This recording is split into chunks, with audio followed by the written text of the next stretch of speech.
I built a Foundations of Accessibility course, and this is a lesson from that course I wanted everybody to have access to. Stay to the end and I'll give you the information on it in case you want to be a student too. Accessibility is the practice of making your websites usable by as many people as possible.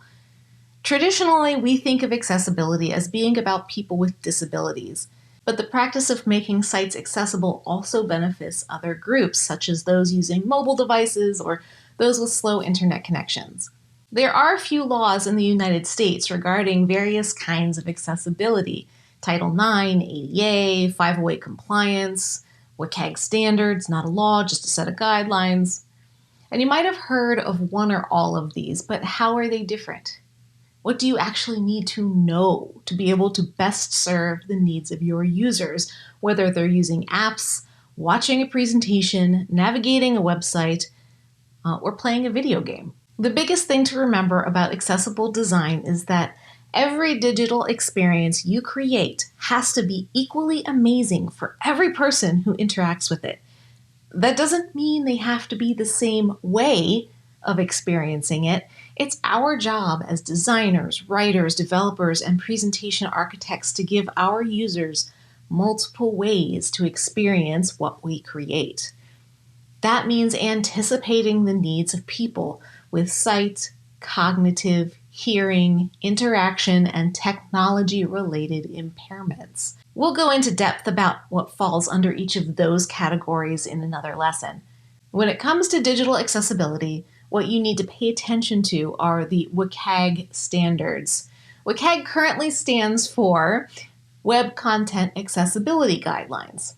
When 3.0 is released in a few years, because they're slow, it'll stand for W3C Content Accessibility Guidelines, where W3C is the governing body. I know, an acronym within an acronym.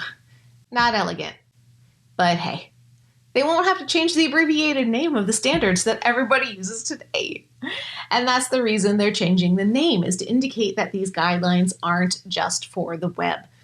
WCAG is divided into 4 main categories of guidelines. The longer you're in the land of accessibility, the more you're going to hear another acronym, POUR, which stands for Perceivable, Operable, Understandable, and Robust. Now, as a designer, I don't care for those terms. They aren't the most intuitive, and I would rather categorize the guidelines in a way that aligns more with how we think as creators.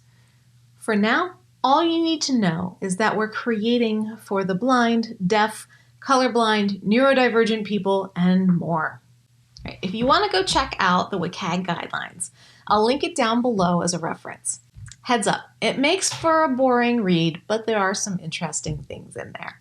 This course is called Foundational Jam, which is at the Ally Design Jam Academy, where we'll have courses about all different kinds of accessible design. There's a community attached to it too, so that you can go get tips or give tips or learn from other people and share. Would love to see you there. And for you guys, I'll give you 20% off. The code is buried in the description below.